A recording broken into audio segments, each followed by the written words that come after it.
It's always so difficult getting home from the road on a Monday because you're like being dropped into a race where you're running, but no one's actually answering your emails.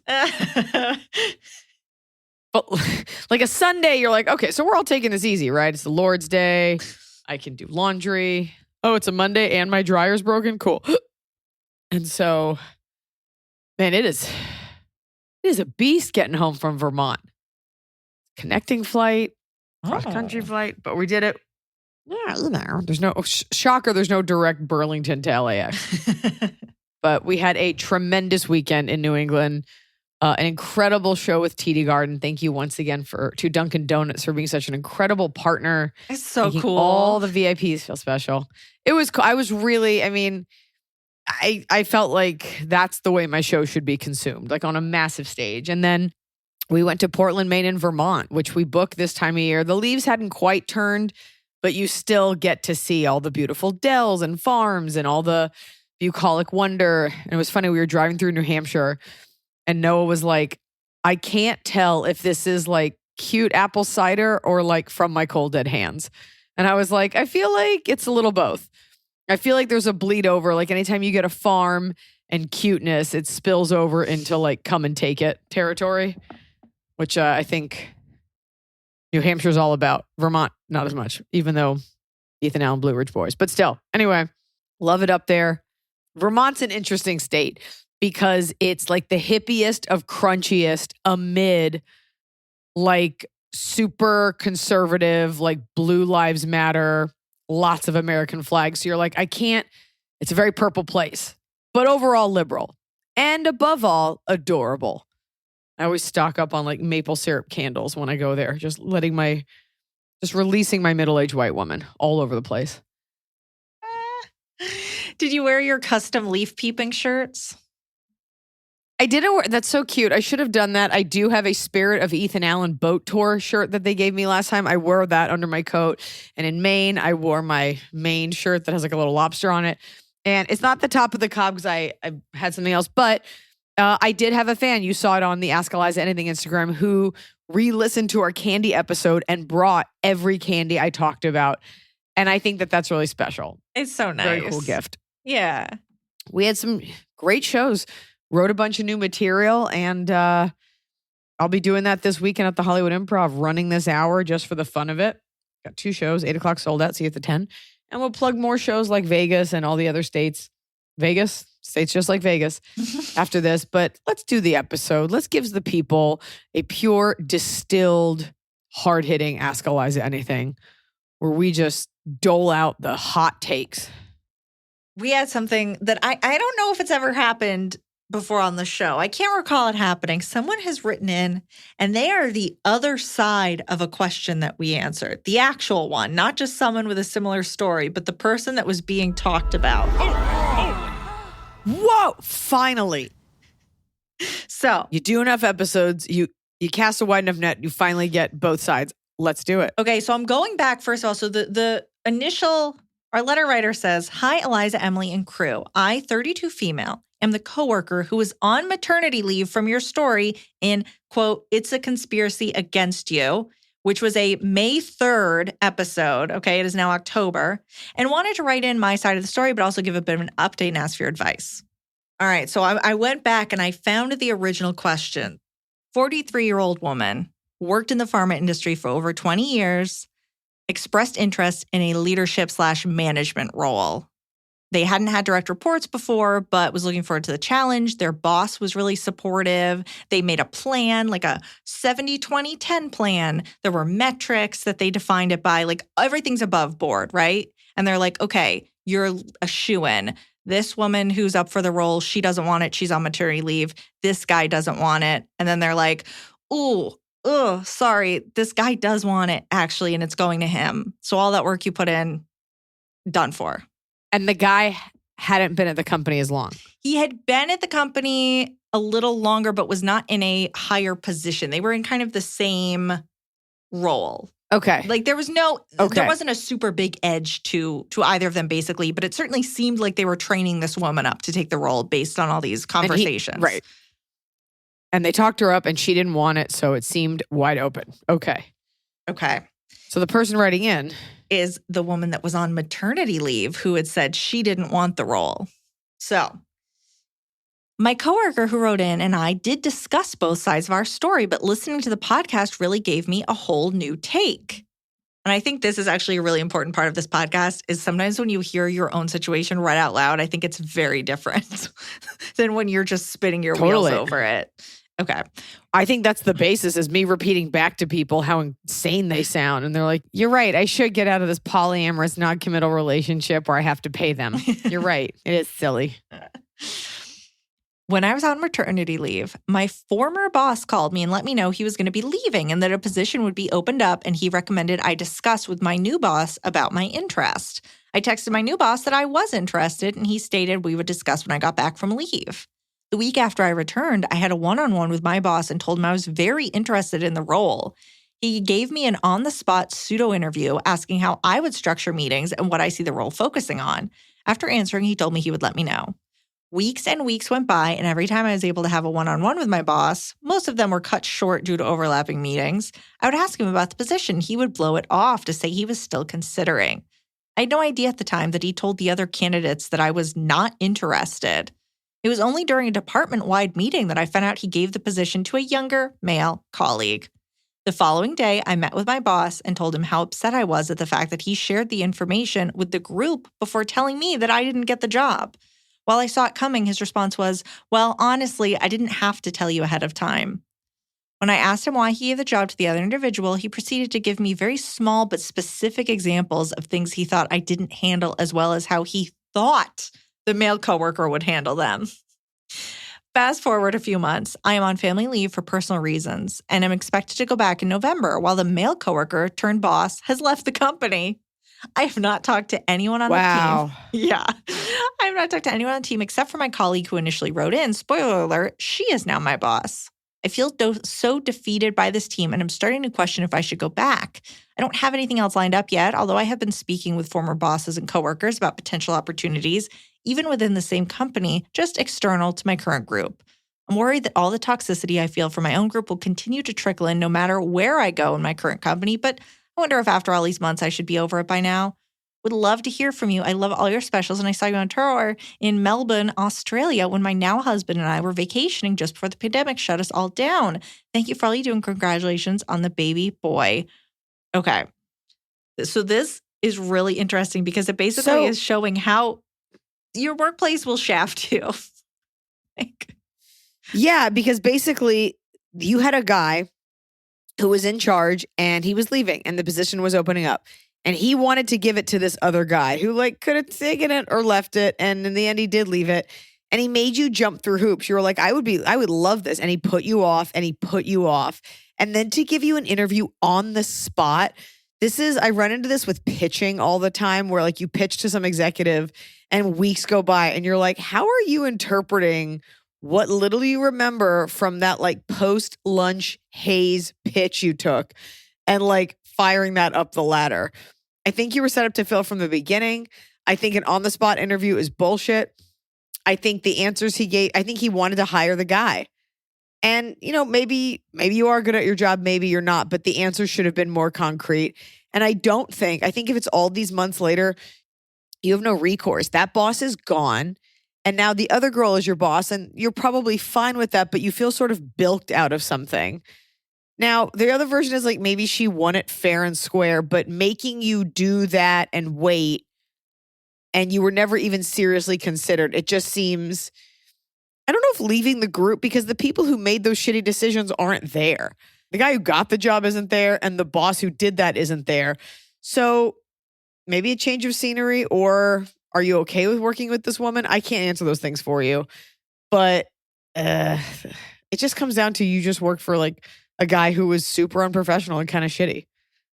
That sucks. And also, it's important to look at this. Okay, look, you have to be careful what you say to your coworkers. Don't trust anyone. Don't trust HR, et cetera, et cetera. But both you and this other woman were sitting there thinking things that weren't true because you were being cordoned off from one another. So they were being told you weren't interested. You were being told you had the job. That's even weirder. Yeah, I mean, yeah. But again, leaving only hurts. If you like the job, don't leave. Because the person who did this, again, isn't there. So I don't know how your office works. I don't know if there's a lot of people who heard about that. If you can rise above it, is it worth it? Is there potential for growth? But don't cut off your nose to spite your face. Like, that guy's not there. So will leaving matter to anyone but you? Look at other jobs, interview with people, talk to your former coworkers and bosses. Don't leave without another job. It's not toxic. I mean, it's a little toxic. It's a little gross. If you get something else, great. But this isn't like get out, run. This is, okay, start looking at your other options. When you said to him, like, why did you tell everyone I wasn't interested? I'd be interested to hear what he said to that. Probably nothing. Well, like, oh, I didn't. I know you're a dumb woman. Your ears are small. Yeah, a guy that's going to be like, I didn't have to tell you. It's like, okay, but don't you want there to be, even if you think you're in the right, don't you want there to be some sort of cohesion, decent feelings on the team, you idiot? Yeah. Yeah. No, they don't care. Next question. Also important to remember, guess what? When you're writing in, your coworkers could be listening. But please keep writing in. I love that. Make the world smaller. I'm waiting for someone to write in and be like, I'm the shitty friend they're talking about. Here's the truth about my medication. Those people never know that it's them. No one ever thinks they're the problem.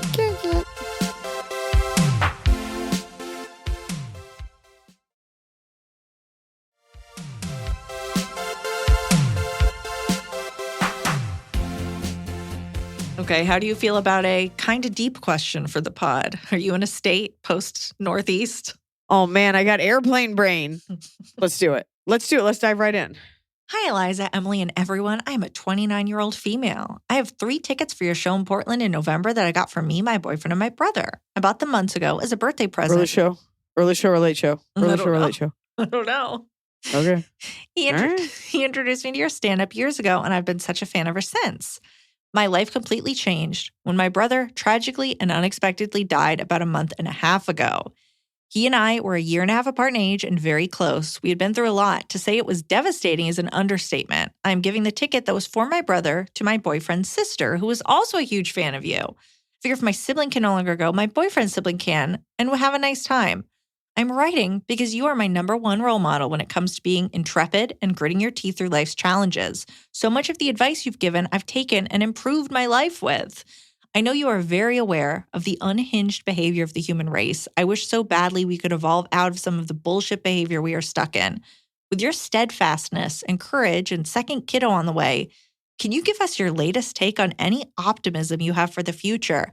What keeps you going when life's tragedies feel like they keep leveling up? In those dark individual moments, what do you tell yourself as far as you're comfortable sharing here? I think when I see people that I respect have hope, it gives me hope. I haven't had something that jarring happen to me. I haven't had a relative unexpectedly die, or I will be honest, I have not had to deal with a lot of the things that people write in about when we talk about abusive relatives or narcissistic parents or alcoholism or drug abuse. Like, people everywhere are dealing with so much garbage and dealing with it better than I do with my minor life inconveniences. And I'm always impressed by that. People that just like keep on. And it's funny that you say you look to me for that, because I kind of always am looking for someone to like give me positive climate news, give me a positive outlook. Is everything going to be okay? I think whatever time you're living in, you always think this is the end. This is awful. There's always wars. There's always sicknesses. Never forget that the internet makes everything heavier and closer and more immediate. I really struggle with my phone, especially I look at it so much, and especially with the war in Israel. It's disgusting how much I look at it.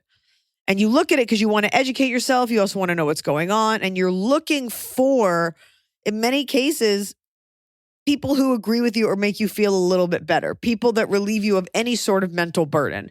So my first piece of advice would be put the phone down.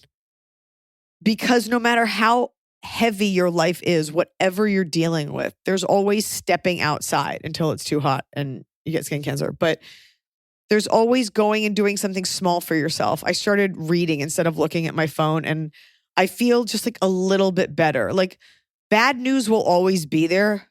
You can set it down for now.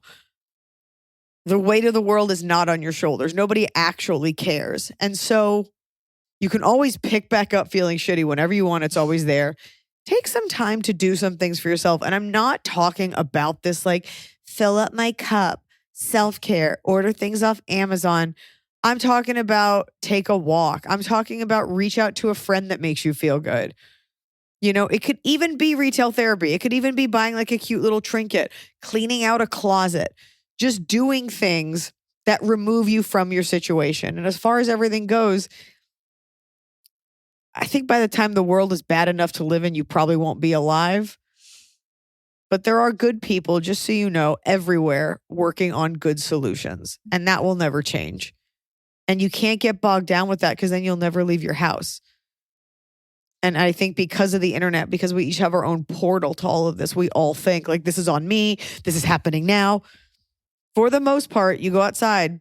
You're very lucky. The sun is still shining. You still have your rights. You still have protections. This isn't about other people have it worse, so don't feel bad. You're allowed to feel bad. But for every down, there is an up. Of course, the other bad side of that is for every up, there is a down. So watch out.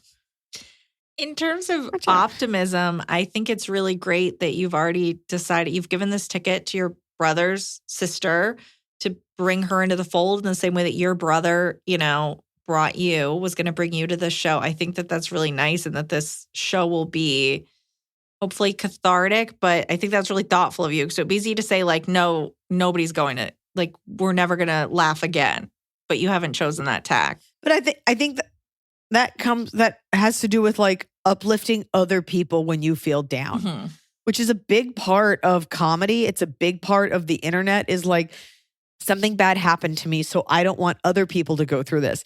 There is narcissism in that because you still are asking people to look at you, but there is the version where you're like, hey, this horrible thing happened, so I'm helping other people know about safety or awareness or preparedness or whatever it is. I think a lot of people, I think it's a win-win. Something bad happens to you, so you try to uplift those around you. And eventually, a high tide floats all boats. You be that boat. That's what I think. I find that when I'm at my saddest is when I never post quotes like, about like living, like dancing in the rain. But I do find that sometimes when I'm sad, reaching out to strangers online and making them feel better helps. So I'm not saying to do that. I'm just saying like, it's great that you gave her that ticket. Maybe make a night of it and just keep putting your sunshine out there. Because when we retreat in, this is not dissimilar to the woman who wants to quit because of the weird job. Nobody cares. Like someone might call, but like when you're having a shitty day, like for the most part, it's just shitty until you decide it's not. Like I live in LA. Today I got like feedback on a script that I'd been waiting for a very long time that was really shitty. And we had a writer quit on this project. And I was just like, okay, well, I'll just set this down for now and come back to it later. Thank God for stand-up. It's hard. It never stops being endlessly hard. All of it. And just count your blessings, Like that time I did mushrooms and Molly and Blanche came in the room and I swear she said to me, hello, I'm here to be your blessing. And I was like, you are my blessing. What did her Focus voice on sound your dog's like? mouth. Probably my voice. Just your exact voice. Well, I'm here to be your blessing. There's me. Longtime listener, first time writing in. I absolutely love everything you and Emily do. I'm a fellow cat lover and owner. My sister-in-law has introduced me to you a few years ago, and whenever you're in town, we get tickets. My brother's married some smart gals. Okay, so this is important, Iliza. Your pre-show music / playlist is amazing. We would definitely stream it if it was posted on Spotify. It's on Spotify, isn't it? It is. Yeah, it's the Hard Feelings Tour 2023. Not only that, we have a code when you're in the show, if there's a screen at that venue, where we're like, grab this and stream it. You definitely can. Hard Feelings Tour 2023. You can definitely follow it. It's definitely free. Okay, good. And they shared a cute picture of them and they said, my sister-in-laws and I went to the show at the Garden, strong Boston accent. And what a show it was. Yes. We had our tickets from Christmas. Well, hold on. In Boston, it was a DJ named Sounds Buono, who is a Emerson grad who we hired to DJ. So if you liked his playlist, give him a follow. But there was a Spotify QR code up on the Jumbotron. So you can follow the Hard Feelings playlist his set list was loosely based off that, but he definitely like took his own creative liberties. So credit where credit's due. You were hearing him. This is just a nice message. We had our tickets from Christmas. The seats were so close, closest I'd ever been and probably will ever be. Laura Peak was the opener, right? In Yes. Boston. Laura Peak, Hunter were amazing. Of course, Iliza had us laughing the whole time. A night of laughter is exactly what we needed. Life and all the stresses that come with it. An excellent comedy show is a chef's kiss. Also, funny mention, my sister-in-law got Noah's cookbook and was super excited to meet him. She loved the cooking show during COVID. The merch was amazing. Just take my money and keep coming back to Boston. Much love and respect from an elder millennial superfan, Robin. Thanks, Robin. I will keep taking your money. No, we had a great show. They really blew it out. And I'm glad you liked all the things that we worked really hard to prepare for you. That makes me happy. We always want to deliver a bigger and better show. You curate Laura, an you did a great job. experience for your show. I try to. I really respect that my fans bought a ticket. I really respect. I mean, I'm there to shepherd you through a good time. I'm there to give you a professional time. I don't start late unless the audience is late. I do my hour. I do not take it lightly that people spend time and money to come see me. It's a schlep. I don't go to concerts. I wouldn't go see me. Too tired.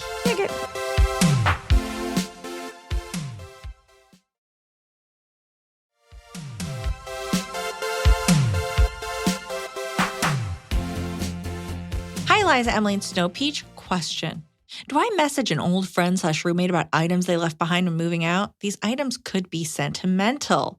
Backstory. In 2018, my best friend and I moved in together. In 2020, life took us in different directions, and we haven't really spoken since. When she moved in 2020, she left behind a dish set from her grandmother and a gift she received for her quinceanera. I moved shortly after her and held on to them in case she realized they were missing and wanting them. It has now been 3 years and I'm moving again. We haven't talked. Should I reach out or simply donate the items? I imagine it has been 3 years. If she remembered them and wanted them, she would have reached out, but then I feel bad to just donate them. Thank you for your time and advice, Deandra. You already reached out, right? No, she was waiting for the other person to reach out. No, simply reach out. Reach out once. Be like, I have the. Yeah, just reach out once. Of course you've already done this, I'm sure. What's stopping you from reaching out? Sounds like things it's going to be complicated. Well. Yeah.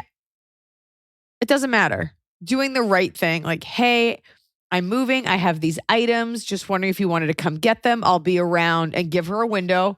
I'll be around this Saturday and Sunday. I'm happy to leave them for you. It's only complicated if she's like, yeah, could you pack them up and FedEx them? The answer is no. Because you've held on to them for so long, she may have forgotten them, but it doesn't sound like they mean anything to her. So I don't know how far away she lives or her family. You could drop them off, but make it easy on yourself. Hey, I'm home, 6 to 9, Tuesday through Thursday. If you want to come get them, I can leave them outside for you. Give her options. And if she makes it complicated, you're good. That's it. You don't owe her anything, and you held on to them for long enough. Hey, Iliza, and the wonderful AIA crew. Longtime listener, first-time question asker. My new husband and I had the pleasure of attending your show in Denver the Saturday before our wedding, and it was spectacular. Congratulations on your pregnancy announcement. We can't wait to see you and Noah celebrate the welcoming of your wonderful baby boy and hear all the big sister stories with Sierra. My question. I, 30 female, just got married the Friday following your show, and I've been struck with an intense case of post-wedding blues.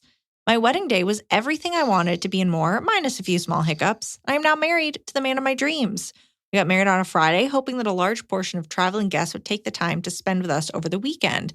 However, almost everyone left the following Saturday, despite our plans to continue the celebration all weekend long. I'm now back at work and feeling a persistent sadness over the fact that my wedding day is done and over with. I'm also feeling very relieved as I have planned the day for a year and a half and now have a honeymoon to plan for next summer, but can't help but feel like these emotions are not normal. When I try to talk to my husband, 32 male, about it, he becomes upset that my day wasn't good enough or that I'm focusing too much on the negatives. He was very understanding the first day, but since has displayed disappointment anytime I try to talk through these feelings with him. He wants me to be happy and be joyful of our union, which I definitely am. I get butterflies in my stomach every time I get to call him my husband and when he calls me his wife. but I still have a looming feeling of emptiness and sadness that this major life event has come and gone, and I'm back to the same routine without much of a break.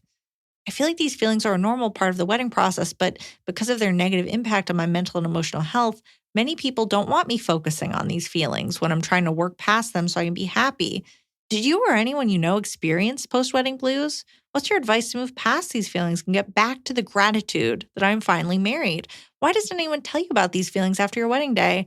Appreciate any and all advice you can offer. With love and gratitude from one of your biggest fans, Zoe. P.S. We hosted a local rescue for our cocktail hour, and 2 puppies were adopted at our wedding. You inspired me to use my wedding day to give back to a cause we cared about, and because of this, 2 sweet pups have found their forever homes. That's really cool that you did that at your wedding. I've never heard of that before. Zoe, are you in like a conservative sort of relationship? Sounds like it. I'm flagging that because you said union.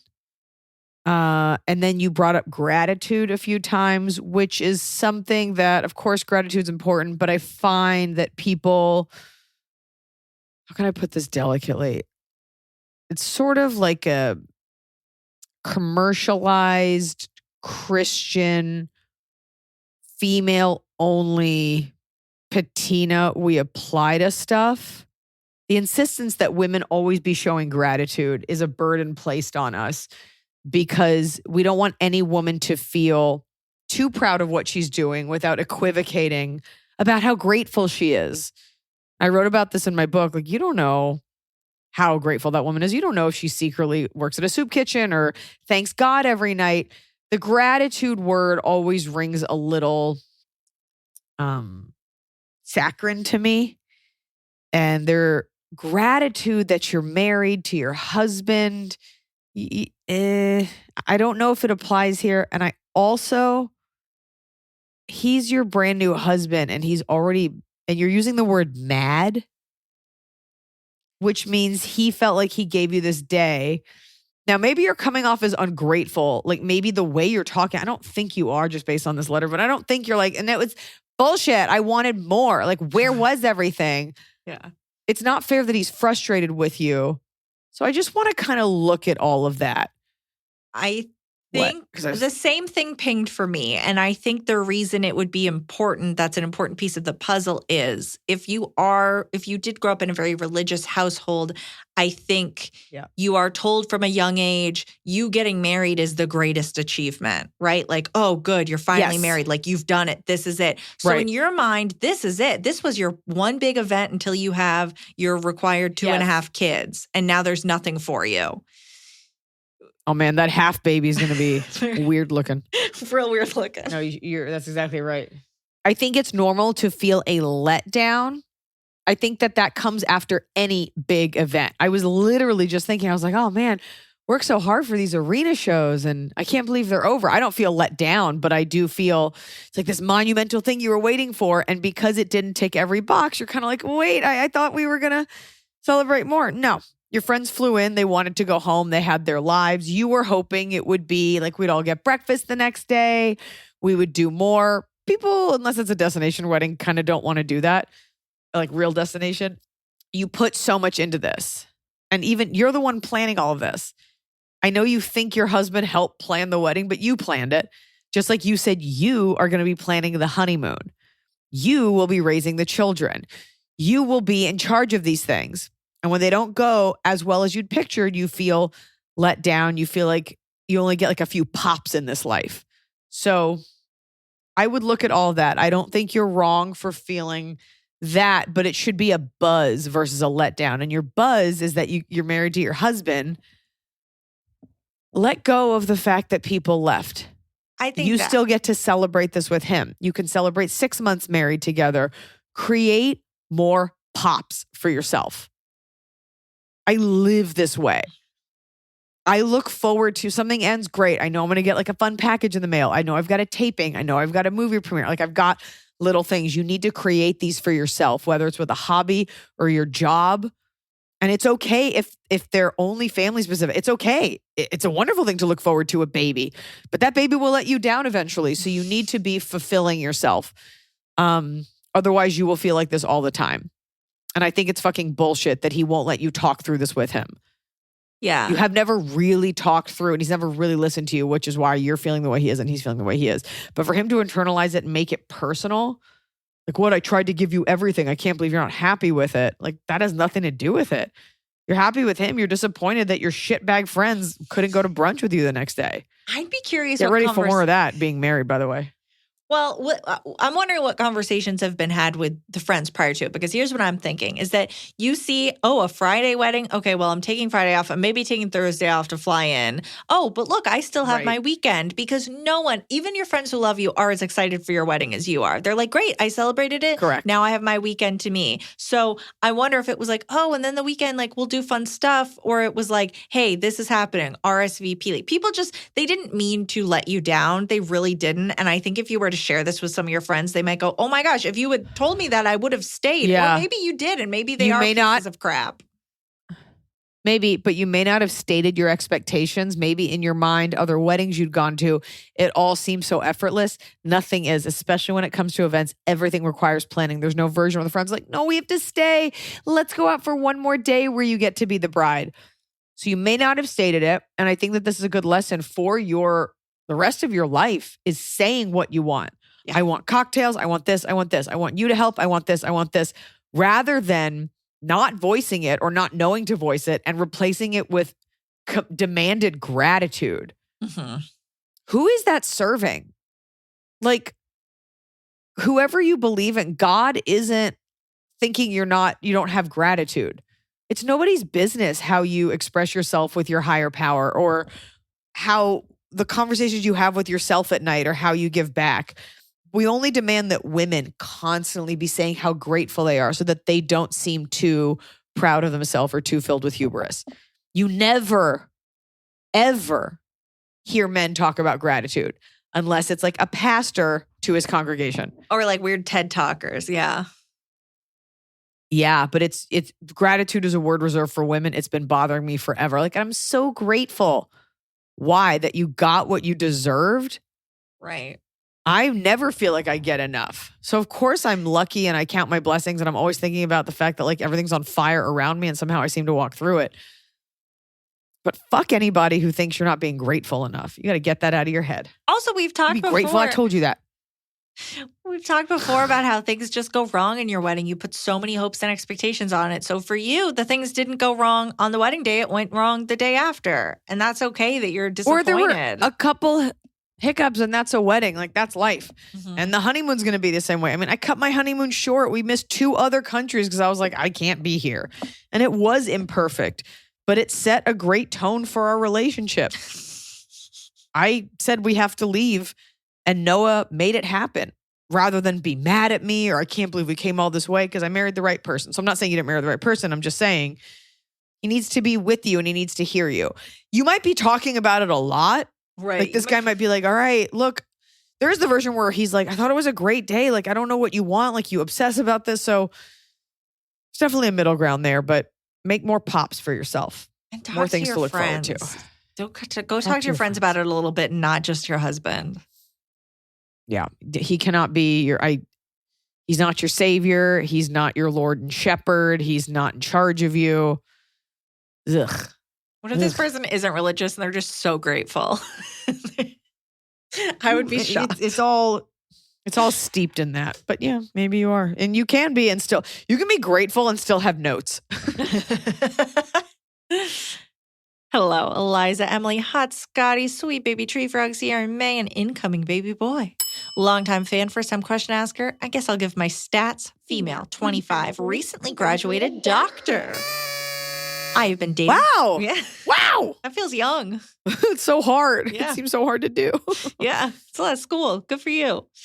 Good for you. I have been dating my partner, 28 male, for over 3 years. We live together, and he has always been extremely supportive of all of my career ambitions as I started my own nonprofit while getting my doctorate. I have an amazing... Give it a rest. I know, now I'm tired. I'm trying to put together a fundraiser for Israel, and I cannot get one person on board to perform with me. That's not true. Mark Maron said yes.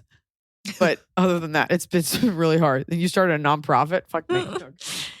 I have an amazing opportunity to expand my nonprofit, which focuses on providing free healthcare to communities that have high amounts of people without insurance. The problem, this opportunity would require me to move. Everywhere? Yeah. This opportunity would Every require city, everywhere? Okay. This opportunity would require me to move away for a year to year and a half. A few months ago, my boyfriend told me that I should take this opportunity as it is one that is once in a lifetime, literally can only do it once, and fewer than 100 women have had the opportunity. A few days ago, however, he told me that he has been worried about me being away and how it would be a sacrifice for him too, which I had honestly not really thought about. He wanted to make a game plan for me being gone since we wouldn't be able to see each other in person very often. What do you and Noah do when you're gone for a long time? How do you balance work and make sure Noah does not feel that he takes a back burner in your life? I've asked other people, and their answers have been, quote, you can't plan when you don't know your future schedule, but I'm really hoping your infinite wisdom can at least give me some direction. Thanks, Dr. M. I can't tell if your boyfriend loves you and doesn't want to lose you, or is like, let's make a plan so I can sleep with other people and we can pick back up later. Let's assume number It sounds one. like he's feeling, okay, it sounds like he's feeling insecure about your future. And I don't know, is this someone you want to marry? Like, is this someone you see a future with? Because if it is, then the understanding has to be like, this is just a blip in a very long-term plan. And this is just what needs to be done. And it's so great that he's encouraging you to do that. And that's sweet that he's like, you need to do this, but I'm feeling sad and scared. And usually it's the other way. It's women that are like telling their boyfriends like, yeah, go do your thing, but how am I going to cope without you? So you have to honor his, if that is what it is.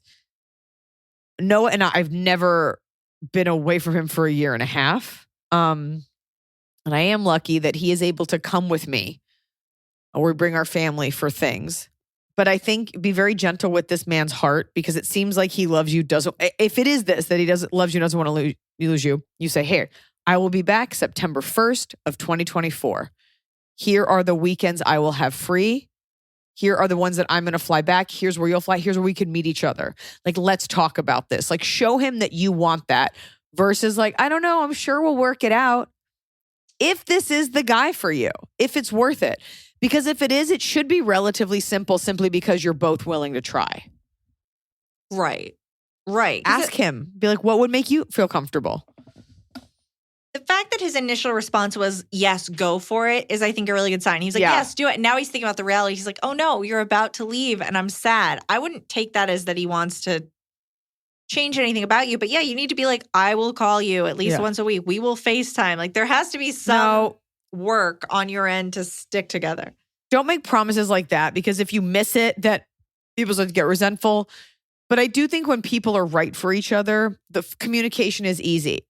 The texting is easy. You know you'll see them at Christmas. Can he come? Can he move there? Can he come for 3 weeks? You'll make it work. A year and a half is not that long. And if it sets you up for life, that's an incredible thing. Just keeping it super open. And that extends to him as well for how he's feeling when he's feeling bad. Yeah. But definitely do this thing. Don't not do this thing. Definitely do this thing. Unless you do too much. But definitely do this thing. Yeah. Okay.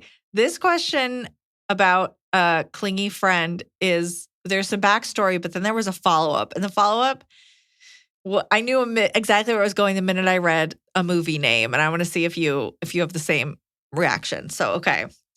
Hi, Iliza and Co. I'm a huge fan of you and the pod. As we all know, you're an advocate for cutting ties, but I was wondering if you think it's possible to backpedal a friendship. Context, I'm a 24-year-old girl, so is my friend. I've known her since high school and we were friendly, but I didn't really like her. We started hanging out after high school and now 6 years later, she's calling me her best friend. She deals with depression, anxiety, ADHD, and an eating disorder, and I am her primary source of support. In addition to being very needy, she does weird things like constantly check my location on Snapchat, monitor my Snap score so she knows if I'm ignoring her. She also will randomly ask to see my boobs, which I don't love. Unrelated, she also got on Ozempic and has lost significant weight. She was not overweight to begin with. I could tell she feels a certain way about being thinner than me when the opposite used to be true. She's always asking me to comment on her body, asking how she looks, trying clothes, or taking off clothes in front of me. I really don't like that she's asking me to contribute to her problematic relationship with her body. feel like I can't cut this friendship off because she has major abandonment issues and is crazy insecure and has several times made me swear that I don't secretly hate her and that I won't stop being her friend. I've always reassured her and told her what she wants to hear, so I've really dug my own grave. She's a fun hang every once in a while, but being her full support system is too much. Okay. So here's the update.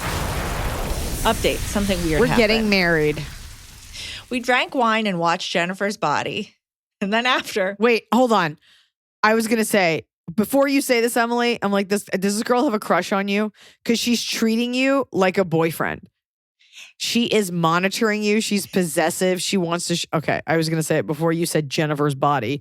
Your safe word. We drank wine. We drank wine and watched Jennifer's Body. And then after, when we were hanging out, things got weird. She changed into pajamas and wasn't wearing underwear and then asked if I wanted to see her vagina. And I said, sure, if you want me to see it. So she showed me and was being like, oh no, is this actually someone's weird thing? But see how my lips are lopsided? Then she said, now you have to show me yours. To which I responded, no, I don't. But then later she asked me again. She also grabbed my boobs in a joking way because she wanted to see how heavy they were. Earlier, she also wanted to talk about sex a lot because she's seeing a new guy, but the way she talks about sex is kind of gross. Like, she gets way too horny with it. The whole night had a weird vibe.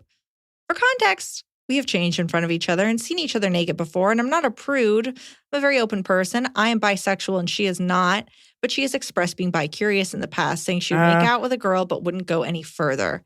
I'm not attracted to her, but I think because I am attracted to women, she's using me to get sexual validation that she is desirable. Oh. And I feel really icky and kind of used. Yes, we had some wine, but neither of us were super drunk, so I don't feel like I can blame the alcohol.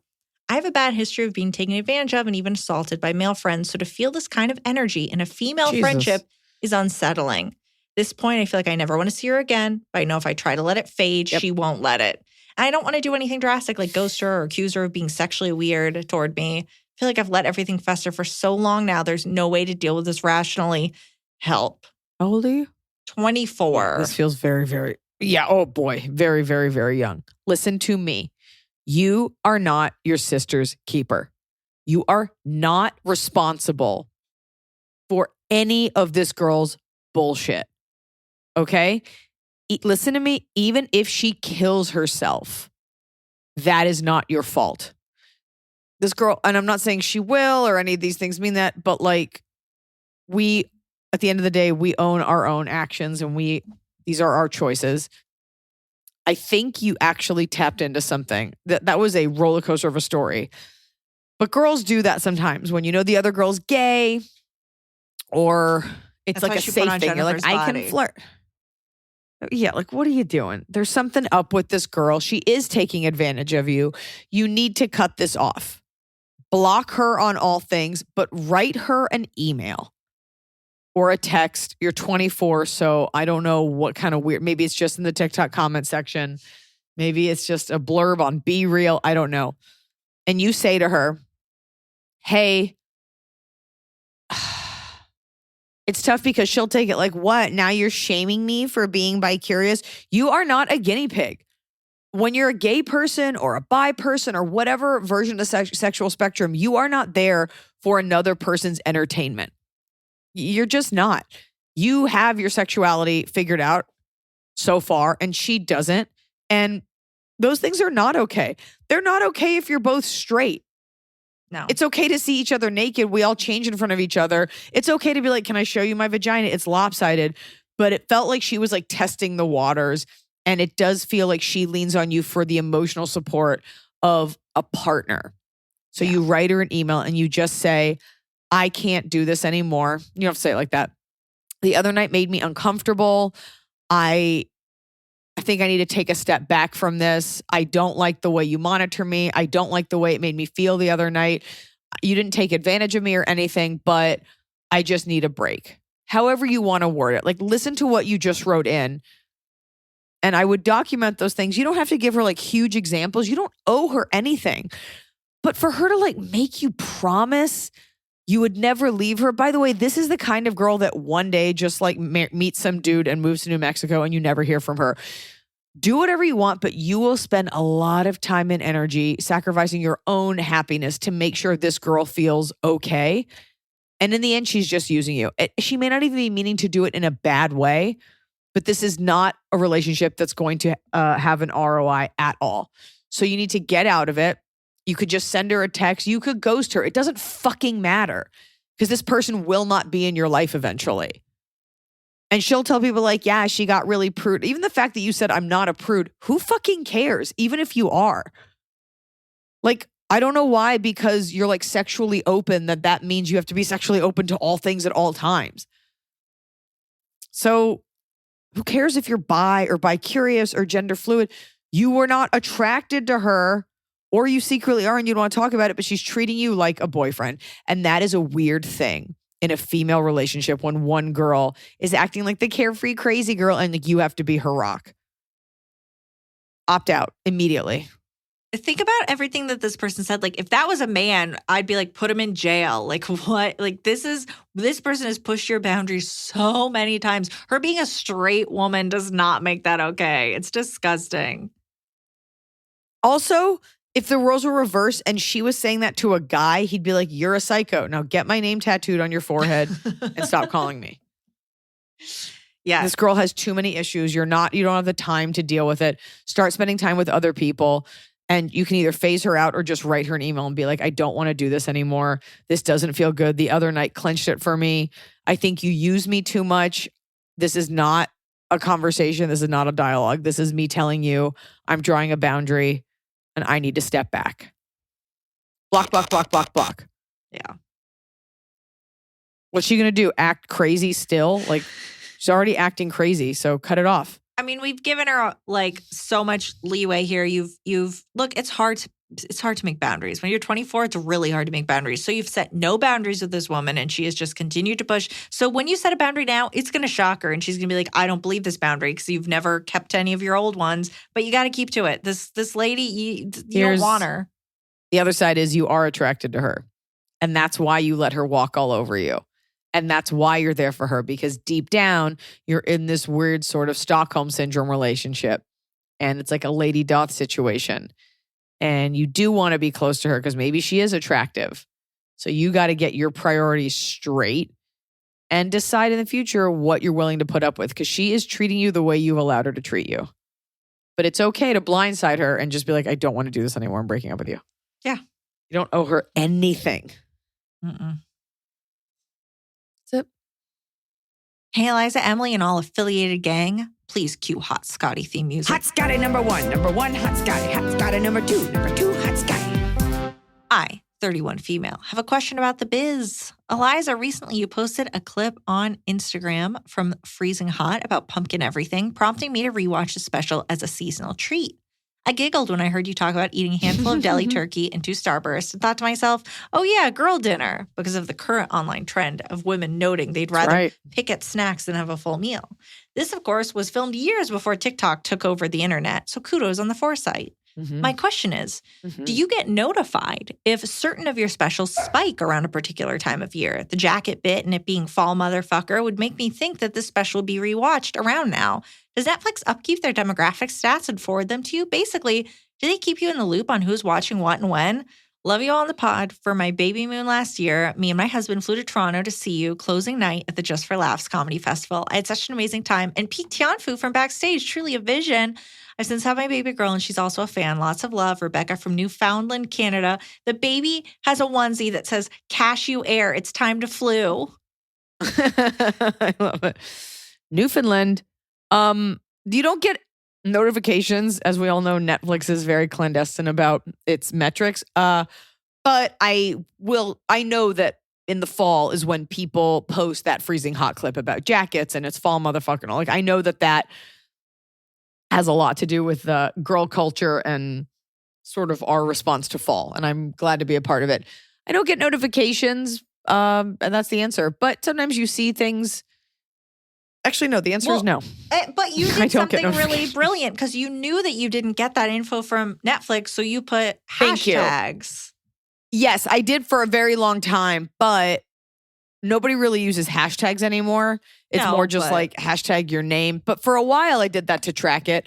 It's less about a spike, and it's more about just the way the ticket sales are. So you know that you're I guess that it continues to spike because people continue to buy tickets.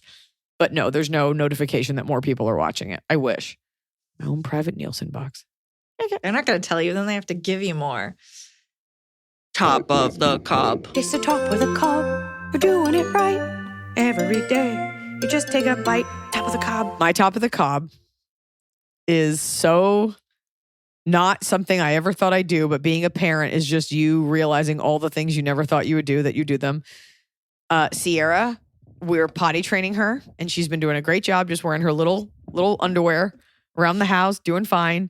And she made pee-pee in the potty today, and our nanny came in and was like, Sierra wants you to come see it because I make a really big deal. So I came, it's just like a little bit of pee-pee in her like tiny little pink potty. And I love getting excited for her because I was like, pee-pee in the potty, and watching her face light up, because it doesn't matter what age you are, like your parents' approval means the world. And then I give her these like puffy soy crackers I got in Japan, and I call them pee-pee crackers, not to be confused with a urinal cake. And I like parade her around the house, and I hold her and I spin her around, and I give her one tiny pee-pee cracker. Well, I didn't But get the this look treatment on her when face. I peed. My mom gave me a raisin. I'm very reward incentivized, but just seeing her face light up when I yelled "pee-pee in the potty" was just so special. Ugh, scrumptious. You go My top of the cob is, it was very sweet. My cats turned 1 last week, and my mom was like, we want to come over and bring them a gift. And I was like, okay. So they came over on the Aw. weekend, and they brought, Why do you like, give your mom that voice? I Why do don't- you make it like she's a sorry. nag? That's a nice thing. You're like, It was a nice we're gonna thing. Bring him a gift. It was a nice Yeah. thing. And she's like, and a nice woman in her exercise class, her cat had passed. And so she gave my mom all of the toys to give to me for my cats. So they came over. My dad brought me the little M&M holder thing. And I was like, this is so nice. I Just saw that. Just having my parents come to my house and bring me things. And he's like, oh, I'll help you get this hammock back in the Amazon box. Oh, I'll help with the holes in the side of your house. I'm like, this is great. I love having someone to help me. I'm sure they would love to do it more. That sounds great. I've always wanted to have a handy dad. It's like, no, I'll build it for you. I don't know how handy problem. any of the Higginses are, but we can Google. You're like, we're really good at Googling and filing a customer complaint and putting the return label back on the Amazon package. Mm-hmm. Fan top. Hello, Iliza and Emily. My top of the cob is that with Eliza's inspiration from her specials and this podcast, my new husband and I had the perfect wedding, and as we did it all our way with no weird traditions. I can tell Eliza about our Scandinavian wedding when I see her in Stockholm in December. And yes, I will bring friends. We will be in the first row, and I have my VIP ticket from Mrs. Ingmarson. Ingmarson, that's awesome. Good for you. Oh my God, a Scandi wedding. I bet you each guest more gorgeous than the next. Bottom of the cob. My bottom of the cob comes direct to you from my JetBlue flight home from JFK. This is any flight. When you buy a ticket, part of the money you spend on that ticket is the right to exit the plane ahead of all the people behind you.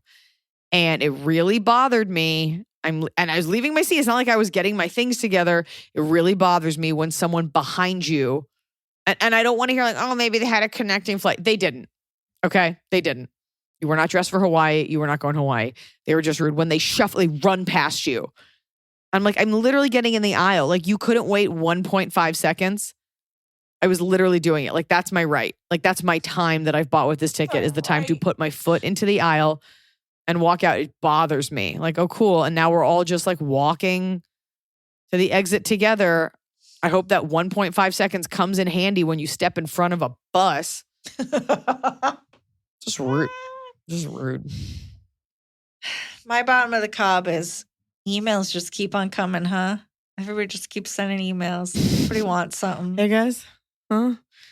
Everybody wants something. Set up a spam filter at work and use choice coworker names and just filter them out and be like, I never got it. Sorry, John.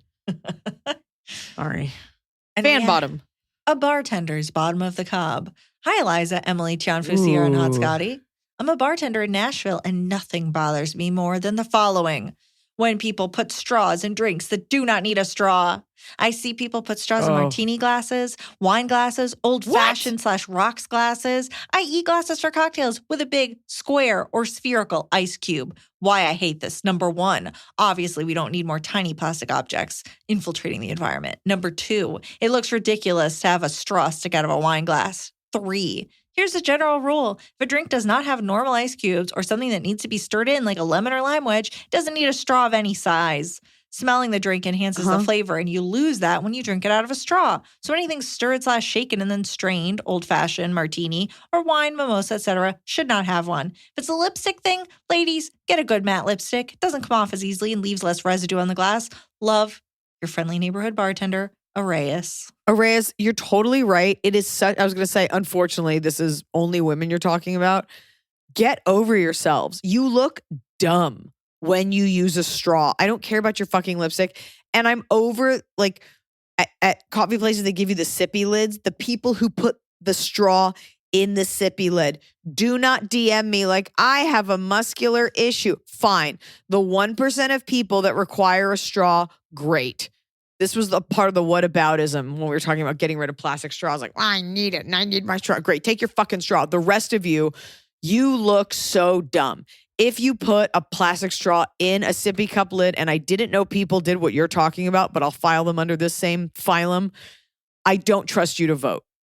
Like, it's a dumb person thing. It's up there with decals of your family on your car. It's up there with Amazon fines you must have. It's up there with people who drink Bloom Greens. It's up there with people who collect Stanley tumblers. And don't even get me started on the male side of this. We'll start with inspirational podcasts. There's just swaths of people who are just not thinking about it. And I also put up there just the people that give you straws with your water at a restaurant, straws with every soda. Like, not everything needs, what are we doing? They create fine lines. Yeah, now you know. Now you know. Now make a choice. It's a weird, dumb, selfish, environmentally wrecking default. Who knew I had such strong feelings? I knew you would. Yeah, you knew it. Folks, I'll be in and around LA the next few weeks, but then you can come see me. Take a little vacation. Take a little quick trip to the Wynn in Las Vegas, October 27th and 28th. We added a show at the Daughters of the American Revolution Hall, the DAR, in Washington, D.C. on November 4th. We've added a show, one show, but we added this recently, in San Jose on November 11th. And we added a show at the Schnitzer, the Arlene Schnitzer Concert Hall in Portland on November 17th. And we added a show in Seattle, November 18th. And of course, we've got all the tour dates for Europe up and London. We've got two huge shows at the Eventim Apollo, December 6th and December 8th. So hop a train, grab a ticket, board a Ryanair flight, do what you got to do. And I will see you on the road. And remember, it's not that you're bisexual that's the issue. It's that you're watching Jennifer's Body.